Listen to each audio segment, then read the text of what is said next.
आज का जो लाइव है उसमें दो तीन इशू जिन्होंने, दो तीन ऐसे विषय जिन्होंने मुझे बहुत ज्यादा परेशान किया, उन पे मुझे आपसे बात रखनी है। और स्पेशली मैं राजस्थान के साथियों से कहूंगा कि वो जुड़े। हमारे राजस्थान की इतनी लीडरशिप है, उनसे, हमारे एक एक राजस्थान के कार्यकर्ता से, जिनके कंधों पे 20 तारीख के लिए बहुत बड़ी जिम्मेदारी है। तो मैं अपनी बात की शुरुआत करता हूं एक ऐसी घटना जो कर्नाटक में घटी। भारत में जाति है, जाति व्यवस्था में ऊंच नीच है। पहले वर्ण थे, फिर जाति बनी, और जाति की जो असमानता है उसका जो अन्याय है वो बहुत कठोर है। कर्नाटक में एक जगह पड़ती है चित्रकूट। इसी चित्रकूट जिले के एक गांव में, जहां एक शेड्यूल कास्ट का बच्चा जो है, एक नौजवान, कहते हैं कि जोड़े ऊपर वाला बनाता है, ईश्वर के घर बनते हैं, भगवान बनाता है, इस तरह की बातें अक्सर कही जाती है। बड़े बड़े चिंतक विद्वान इस बात को कहते हैं। लेकिन उन्होंने आपस में प्रेम विवाह किया और ये लड़की के परिवार को पसंद नहीं आया। उनके फादर जो हैं वो वाटर ऑपरेटर का काम करते थे। उन्होंने जातीय दम के कारण, क्योंकि जाति में ऊंच नीच है और यहाँ उच्च जाति भी है, पैदा होते ही बड़ा मजाक है ये कि पैदा होते ही कोई उच्च हो जाता है और पैदा होते ही कोई नीच हो जाता है। ये उनके लिए जो मानते हैं, हम लोग तो मानते नहीं। हम तो इंसानियत को सबसे बड़ा धर्म मानते हैं और हम सभी मजहब की इज्जत करते हैं।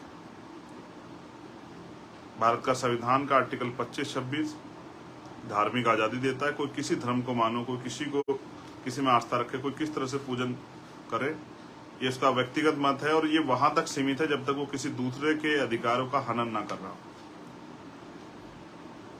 अगर मैं किसी भी धर्म से और अपने धर्म को मानता हूं तो मैं सड़क पे जाके अगर इस तरह का माहौल बनाता हूं कि दूसरे आम आदमी परेशान हो या कोई दूसरा व्यक्ति उसके सामने समस्या खड़ी हो जाए, तो मुझे लगता है कोई भी धर्म और दूसरे धर्म का कोई भी इस बात की इजाजत नहीं देगा कि आपकी वजह से किसी को परेशानी। तो अंत उस बिटिया के जो फादर थे उन्होंने ये किया कि जो बस्ती, दलित बस्ती की तरफ जो पाइपलाइन जाती थी, उसमें जो मुझे पीड़ित परिवार द्वारा बताया गया कि उसमें उन्होंने जहर मिला दिया। 7 लोग मौके पे मर गए और 200 से ज्यादा लोग जिंदगी मौत के बीच लड़ रहे हैं। और इतनी बड़ी घटना को पुलिस प्रशासन ने सिर्फ दूषित पानी का मामला कह के टालने का प्रयास किया। मैंने उस पर अपनी बात भी रखी थी। मैं कार्रवाई की जानकारी भी ले रहा हूं। मैं ये बातें आप लोग को इसलिए बता रहा हूं कि एक घटना घटी है उत्तर प्रदेश के उन्नाव में। भाई सुरेश सेन साहब जो हैं, सुरेश ठाकुर जो खुद को लगाते हैं, सविता सेन समाज से जो आते हैं, उनकी हत्या हुई है। उनको इतना पीटा गया, कुछ दिनों बाद उनकी जान चली गई। जब मैंने उन पर ट्वीट किया तो पुलिस ने, उन्नाव पुलिस ने मुझे टैग करते हुए ये बहुत बड़े बड़े उसमें लिखा, एक पूरी घटना का एक वो बना के, समरी बना के कि नहीं ऐसी कोई बात नहीं, उन पर चोट के निशान नहीं थे, उनका बीमारी से वो अस्पताल गए थे, वहां उनकी डेथ हुई। तो किस तरह से पुलिस जो है मामले को दबाने का काम करती है सरकार के सारे पे। ये बात मैंने इसलिए आपको बताई कि सरकार के लोगों ने भी कहा और प्रशासन के लोगों ने कहा कि ये मामला दूषित पानी का था, तो उससे अन्य किसी बस्ती का कोई एक भी आदमी इफेक्टेड क्यों नहीं हुआ। ये मामला दूषित पानी का नहीं, ये दूषित सोच का मामला है। जो हीन भावना, जातीय दम, जातीय दमन, जातीय कुंठा, जाति व्यवस्था की वजह से बनी हुई है देश में, ये उसका मामला है। इसलिए हम लोग जो हैं जाति व्यवस्था के बहुत कठोर विरोधी, शायद हमसे ज्यादा जाति व्यवस्था कोई विरोधी ना हो, और हम चाहते हैं जाति व्यवस्था को डायनामाइट लगा के उड़ा देना चाहिए कि इंसान बन जाए और उसका एक ही मजहब, उसको जो सबसे पहले पालन करना चाहिए वो इंसानियत। अगर उसे दूसरे की तकलीफ पे तकलीफ होती है तो फिर उसको इंसान माना जाना चाहिए।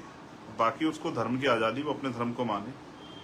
एक घटना भिंड में घटी है जहां 4 लोग एक नौजवान को पीट रहे हैं, उससे जय श्री राम के नारे लगा रहे हैं, फिर वो उससे जातिगत नारे लगा रहे हैं, फिर वो कह रहे हैं कि भाई ये कहो कि तुम हमारे बाप हो, कुछ इस तरह की बात कह रहे हैं। उसकी वीडियो भी बन रही है बाकायदा, वो एक सामाजिक संदेश है। उसका अपराध ये है, उस बच्चे से मेरी आज बात हुई, सुरेश जी की पत्नी से मेरी कल बात हुई थी, लेकिन उस बच्चे से आज मेरी बात हुई और उसने मुझे बताया कि उसने सिर्फ उसका अपराध ये था कि उसने अपनी जो भी उसके पास व्हीकल था उस पर जाटव लिखवाया हुआ था। इस बात से नाराज होकर उन्होंने उसको पीटा और इस तरह के उसको अपशब्द कहे। मैं समझता हूँ कि अगर श्री राम भी होते तो शायद वो ये ना कहते कि भाई इस तरह से मेरे लोगों द्वारा पीटो और इसके मेरे जिंदाबाद के नारे लगाओ।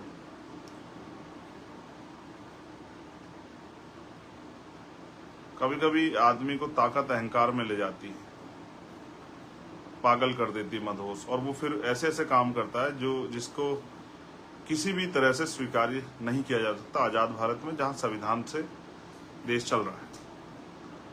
तीसरी घटना, आज हमारी टीम गई थी भिंड में, बहन तोला गुजर की है जिनके साथ अन्याय हुआ। उससे पहले भी एक बच्ची के साथ राजस्थान में अन्याय होता। राजस्थान में आम बात है, लेकिन मुझे तकलीफ है, हमारे वरिष्ठ लीडर्स जो हैं वो वहां गए थे। मुझे उम्मीद है कि संघर्ष के जरिए हम अपने इस परिवार को न्याय दिलाने में सफल हो पाएंगे। और चौथी घटना है नूह मेवात की, जिसको आपने देखा किस तरह से लगातार साजिश हो रही है। स्पेशली बीजेपी के लोग, मुझे कहने में कोई परहेज नहीं है, मेरे मुंह पे कोई तालाबंदी नहीं है, किस तरह से बीजेपी के लोग अपनी राजनीतिक स्वार्थ में अपने चुनाव जीतने के लिए देश को हिंसा की आग में झोंक रहे हैं। ये आपके सामने है। मैं किसी भी गलत कार्य करने वाले का पक्षधर नहीं हूं, लेकिन मैं आपसे फिर ये कहना चाहता हूं कि अपने राजनीतिक स्वार्थ के कारण अगर आप किसी भी समाज को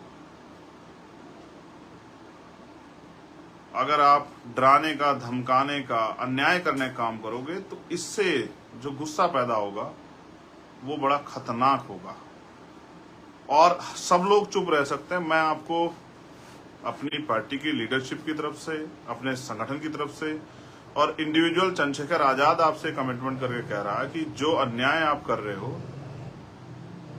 भारतीय जनता पार्टी के लोग, राजनीति यहीं रहेगी, देश बड़ा है, इस बात को आपको समझना चाहिए। अपने देश को अपने सिर्फ राजनीतिक स्वार्थ के चलते कमजोर करना, नफरत फैलाना, ये इसका एहसास आपको नहीं पता कि ये जख्म कितने दिनों में भरेंगे। और मैं आश्वस्त होकर कहता हूं हर कमजोर वर्ग को, हर पीड़ित वर्ग को, जैसे मणिपुर में उन बहनों के साथ हमारी अन्याय हो रहा है और स्पेशली वो वहां के क्रिश्चियन समुदाय के लोगों को टारगेट करने के लिए वो सब चीजें की गई, उनको नुकसान पहुंचाने के लिए बहुत हजारों की संख्या में चर्च जलाए गए हैं। जैसे आपकी आस्था अपने धर्म के प्रति, ऐसे दूसरे की भी आस्था अपने उनके धर्म के प्रति है।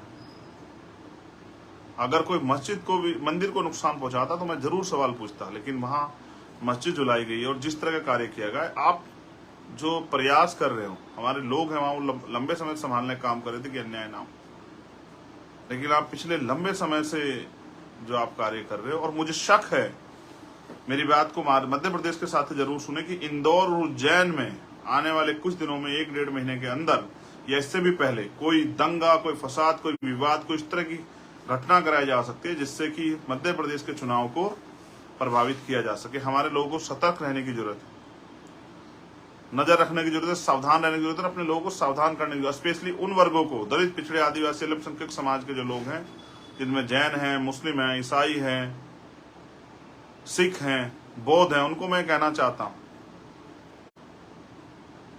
कि ये सारी हिंसा ये प्लांटेड है।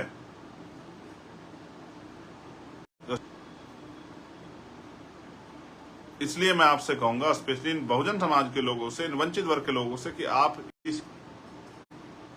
आप इस हिंसा से दूर रहना। इसलिए मेरी अपील है अपने नौजवान साथियों से, किसी भी तरीके से उनको अपने मकसद में कामयाब नहीं होने दें। और मैं पूरी ताकत से कह रहा हूं कि हम खड़े हैं हर कमजोर के साथ, जैन के साथ भी, बौद्ध के साथ भी, ईसाई के साथ भी, मुसलमान के साथ भी, सिख के साथ भी। हर उस बहन के साथ खड़े हैं, वो किसी भी धर्म की हो जिसके साथ अन्याय होगा, वो किसी जाति की हो। हर उस व्यापारी पीड़ित के साथ खड़े हैं, किसान के साथ खड़े हैं, जिसको अन्याय की तरफ, जिसको लूटने खसोटने, जिसको डराने धमकाने का प्रयास सरकार के लोग कर रहे हैं। और मैं आपसे फिर कह रहा हूं, जब जितना अन्याय बढ़ेगा आप हमें मजबूर कर दोगे कि हम सड़कों पे आके अपने भाइयों के आगे खड़े हो जाएं कि उन पर चलने वाली गोलियों का सामना हम लोग करें। और ये होगा। हम ज्यादा दिन तक आपको ये अन्याय करने की छूट नहीं दे सकते हैं। मैं तो तैयार बैठा हूं। एक गोली आपके लोगों ने धोखे से मारी, अगर अपने लोगों के लिए गोली खानी पड़ी तो मैं तैयार बैठा। लेकिन ये अन्याय हम लोग बर्दाश्त नहीं करेंगे जो आप कर रहे हैं या करने का प्रयास कर रहे हैं। अब मैं बात करूंगा स्पेशली राजस्थान की। मैं अपने मुस्लिम भाइयों से कहूंगा कि वो घबराएं नहीं, उस संविधान के हिसाब से काम करें। हम सब लोग उनके साथ खड़े हैं।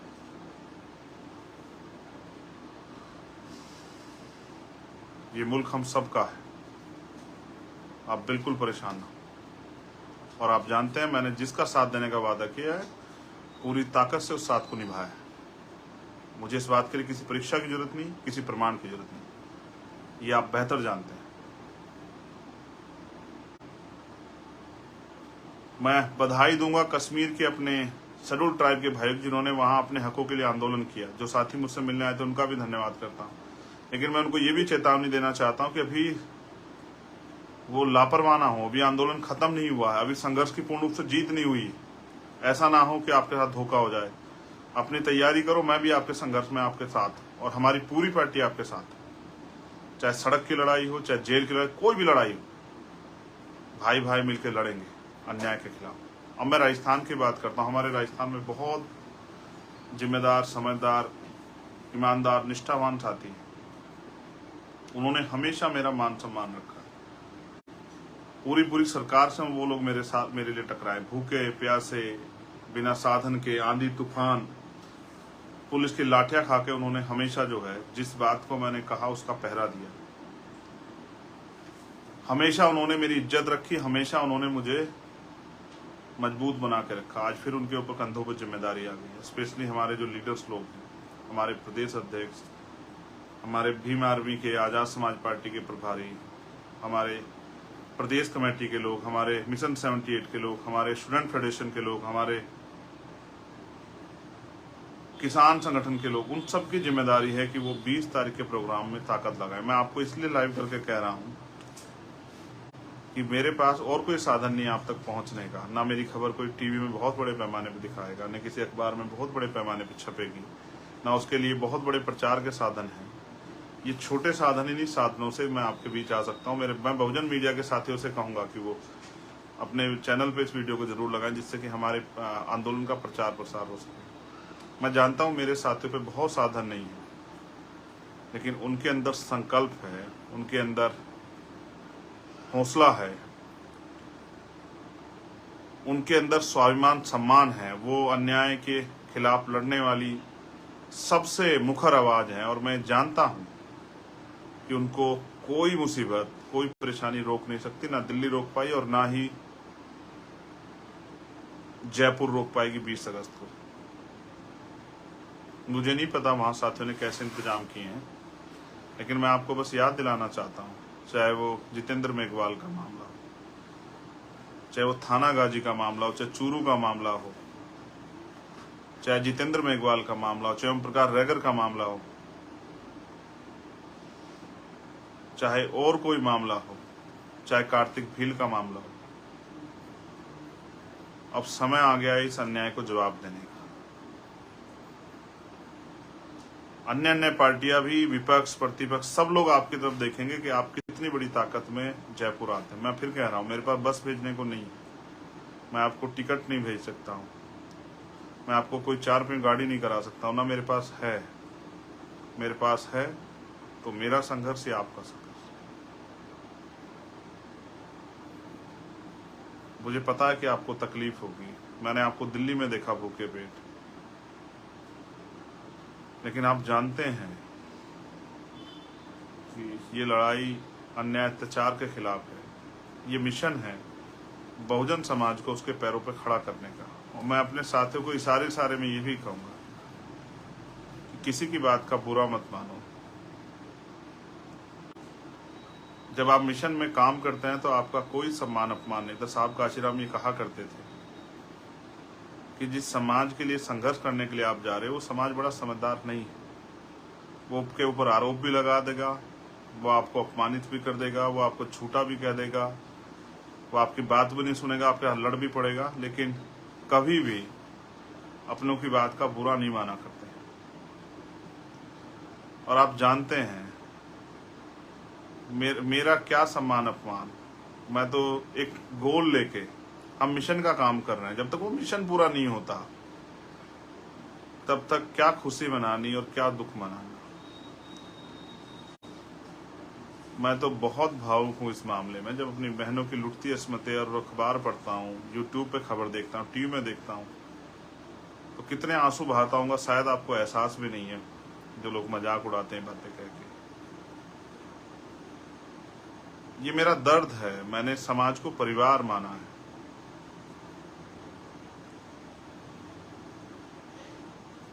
मेरा समाज से कोई स्वार्थ नहीं है, ये हमारे लोग जानते हैं। मैं तो साहब काशीराम की जो रुकी हुई मूवमेंट है, जो मूवमेंट पीछे जा रही है, मैं तो उसको कोशिश कर रहा हूं अपने साथियों के साथ कि उसको खींच के वापस। मैं किसी को बुरा नहीं कह सकता हूं, मुझे कोई अधिकार नहीं बुरा कहने का। मैंने ऐसा कुछ किया ही नहीं कि मैं किसी को बुरा कहूं, और मैं बुरा कहने के लिए काम भी नहीं कर रहा हूं। किसी के ऊपर आरोप लगाना, आलोचना करना मेरा काम है ही नहीं। मैं आपको भी कह रहा हूं कि बहुजन समाज की ज्यादा एनर्जी तो इसी काम में लग जाती है, इसी काम में, चाहे वो अधिकारी कर्मचारी हो, चाहे वो सामाजिक कार्यकर्ता हो, चाहे राजनीतिक कार्यकर्ता हो, चाहे आम आदमी हो, कि उसको कास्ट एट्रोसिटी सहनी पड़ती है। आज भी हमारे बच्चे यूनिवर्सिटियों में, कॉलेजों में सुसाइड करते हैं, आज भी उनके साथ जातिगत उत्पीड़न होता है, आज भी हमारे टीचर्स के साथ जातिगत उत्पीड़न होता है, आज भी उनके साथ अन्याय होता है। अभी आज पटियाला के लोग मेरे पास आए, FCI के, उन्होंने जो मुझे बताया कि किस तरह से 50 साल से ऊपर, अभी पार्लियामेंट में खड़े होकर कहा मंत्री जी ने कि 60 साल से नीचे किसी व्यक्ति को नहीं निकालेंगे, लेकिन निकाल दिए FCI के बहुत सारे लोग। और FCI के लोगों की ये गलती है कि जब जम्मू में निकाले गए उसके बाद वो चुप रहे, जब पटियाला तक आंच चली आई, संगरूर तक, तब उनको एहसास हुआ। ये वो पीरियड है कि जिस तरह से वो जो मुर्गे को बेचने वाला होता है, वो मुर्गा जब एक मुर्गे को काटने को निकालता है तो बाकी मुर्गे दाना चुगते रहते हैं। मैंने आज उनको कहा डांटते हुए कि आपको पहले दिन अन्याय के खिलाफ आवाज उठानी चाहिए थी। और मैं हमेशा समझाता हूँ कि आप ये सोच के चुप हैं कि मेरे प्रदेश में नहीं हुआ, या मेरे जिले में नहीं हुआ, मेरे जोन में नहीं हुआ, मेरे तहसील में नहीं हुआ, मेरी विधानसभा, मेरे गांव में नहीं हुआ, तो आप इंतजार कर रहे हैं अपनी बारी का। मैं उनको भी आश्वस्त करूं, लड़ाई लड़ूंगा। लेकिन आप देख रहे हैं किस तरह से हमारे लोगों के प्रमोशन रोके जा रहे हैं, किस तरह से हिंदू कॉलेज में प्रोफेसर रतन लाल जी के साथ जो अन्याय हो रहा है।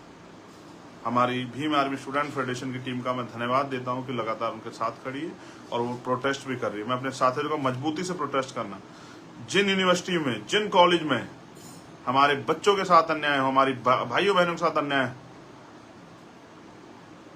हम पढ़ने जाते, मरने नहीं जाते, उन कॉलेज यूनिवर्सिटियों का इतना बड़े पैमाने पर घिराव करो कि वहां बैठे गैर बराबरी की सोच रखने वाले अध्यापकों के, एडमिनिस्ट्रेशन के पांव कांप जाएं। और ये हम करके भी दिखाएंगे। लेकिन स्पेशली अभी मैं अनुरोध करूंगा राजस्थान के साथियों से, हमारे भीम आर्मी के साथियों से, हमारे आजाद समाज पार्टी के साथियों से, हमारे स्टूडेंट फेडरेशन के साथियों से, मिशन 78 के साथियों से, और भी जो हमारे संगठन है, किसान साथी, उन सबसे अपील करूंगा कि आपने 5 साल जो संघर्ष किया, 6 साल लाठियां खाई। ये जयपुर ही है जिसमें मैं जेल गया था 4 दिन के लिए, आपको याद होगा, CHA के भाइयों के लिए। अगर इस बार हम लोग अपनी ताकत नहीं बना पाए तो हमारे अधिकारी कर्मचारी को भी, हमारे सामान्य आदमी को भी जो 5 साल अन्याय सहना पड़ा, कहीं ना कहीं उसके जिम्मेदार हम होंगे। समाज का सम्मान हमारा समाज, समाज का सम्मान, और समाज का अपमान हमारा अपमान। हम समाज से बड़े नहीं हैं। हमें समाज के सम्मान की परवाह करनी चाहिए। अपनी एनर्जी को इधर उधर किसी काम में नहीं लगाना चाहिए। आपको अपनी पूरी एनर्जी अपने आंदोलन को, अपने मिशन को, जो महापुरुषों का सपना पूरे करने का मिशन है, उसको किस तरह से कामयाब करें, इसमें लगाना चाहिए। मैं बस आपसे अपील कर रहा हूँ, एक बार फिर कोशिश करूंगा आपके बीच आने की। 20 तारीख से पहले मैं आपसे अपील कर रहा हूँ मेरे राजस्थान के साथियों से। यही प्रचार का साधन है, और ना खाना है ना और कोई साधन है आपको देने के लिए। लेकिन 20 अगस्त को जयपुर में आपका इंतजार करूंगा।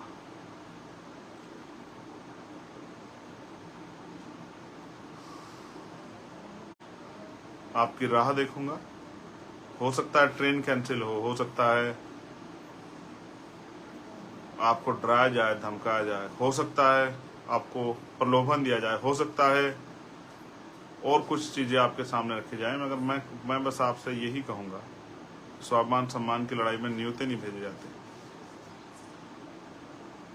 मैं आपका भाई चंद्रशेखर आजाद 20 तारीख को जयपुर में 20 अगस्त को आपका इंतजार करूंगा, ये बताने के लिए कि पिछले 5 साल में जो अन्याय, अत्याचार, जुल्म, जाति, नफरत,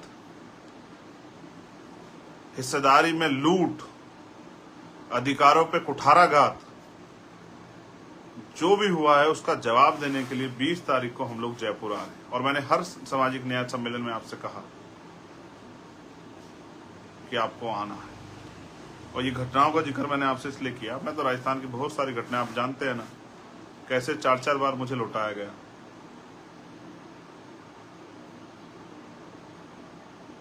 मैं आपका इंतजार करूंगा। जैसे आपने भरतपुर में अपनी ताकत दिखाई, जैसे आपने गंगापुर सिटी में अपनी ताकत दिखाई, जैसे आपने भादरा में अपनी ताकत दिखाई, वैसे ही आप जयपुर में भी अपनी ताकत दिखाएंगे। और इस संघर्ष को कामयाब करने, एक आखिरी बात आपसे और कह रहा हूं, रोटी लेके आना, अपने लिए भी और मेरे लिए भी। आपने शायद, अगर याद हो आपको, और आप, ये प्रैक्टिकल बात है, आपका कोई अमीर रिश्तेदार हो, वो भी अपने गरीब रिश्तेदार को पहचानने से मना कर देता है। अमीरों की नस्ल ही ऐसी होती है। गरीबों के पास यही है कि अगर उसके पास एक चादर होगी नहीं, तो उसके घर में मेहमान आएगा तो वो नई चादर बिछाएगा। गरीब इज्जत देना जानता है। मैं आप सबका धन्यवाद करता हूं कि आपने मुझे सुना, और मुझे विश्वास है मेरे साथियों के ऊपर कि वो सरकार को भी और समाज को भी ये संदेश देने के लिए कि अब हम किसी के पिछलग्गू नहीं बनेंगे, हम अपने पैरों पे खड़े होंगे। काम करने वाले नौजवान ईमानदार हमारे साथी तन मन धन से, और मैं अपने साथियों से कहूंगा कि जो लोग आना चाहते हैं, जिनके पास साधन हो, वो उनकी मदद कराएं, कि वो 20 तारीख को एक ऐसा सैलाब आए राजस्थान में कि भोपाल की रैली को लोग भूल जाएं। जबकि मध्य प्रदेश के लोगों ने जो मील का पत्थर ठोका है, उसे शायद ना ही कोई बुला पाए। लेकिन मैं मध्य प्रदेश के साथियों से भी कहता हूं, बहुत अन्याय अत्याचार हो रहा है। मैं बहुत जल्द 10-15 दिन के लिए मध्य प्रदेश आ रहा हूं। एक शुरुआत कर रहे हैं हम लोग 15 तारीख से नगीना लोकसभा में। जाति तोड़ो समाज जोड़ो एक यात्रा, हम साइकिल यात्रा शुरू कर रहे हैं। साइकिल यात्रा तो हमारी बीमार में आजाद समाज पार्टी के नेतागण कर ही रहे हैं, लेकिन उसमें एक दिन के लिए मैं भी शामिल होने के लिए जा रहा हूँ 15 तारीख। और मैं उन सभी साथियों का धन्यवाद देता हूं जो देश भर में इस आंदोलन को कामयाब करने के लिए बहुत मेहनत कर रहे हैं। प्राइमरी स्कूल के हेडमास्टर का बेटा हूं, कोई घमंड नहीं रखता हूं। एक ही लालच है, एक ही सपना है कि बाबा साहब अम्बेडकर और माननीय काशीराम और बहुजन महापुरुषों का सपना पूरा हो। इस देश का टुकड़ों में बटा बहुजन समाज एकजुट हो। इस देश की महिलाओं को, किसानों को, मजदूरों को, नौजवानों को उनके हक अधिकार मिले, और जाति विहीन समाज बन के सब लोग, जैसा सदगुरु रविदास जी महाराज ने कहा, ऐसा चाहूं राज में जहां मिले सबनु अन्न, और छोटे बड़े सब सम बचे रविदास रहे प्रसन्न। जिसको उन्होंने बेगमपुरा राज का नाम दिया, ऐसा राज स्थापित हो जहां किसी को कोई भय ना हो, कोई डर ना हो, किसी के साथ कोई अन्याय ना हो, कोई ऊंच नीच की बात ना हो, किसी को खाने के लिए अन्न की, तन ढकने के लिए वस्त्र की, सर ढकने के लिए छत की कोई परेशानी ना हो। भय मुक्त समाज, समानता पे आधारित समाज, मैत्री पे आधारित समाज, भाईचारे पे आधारित समाज और हर एक व्यक्ति का सम्मान।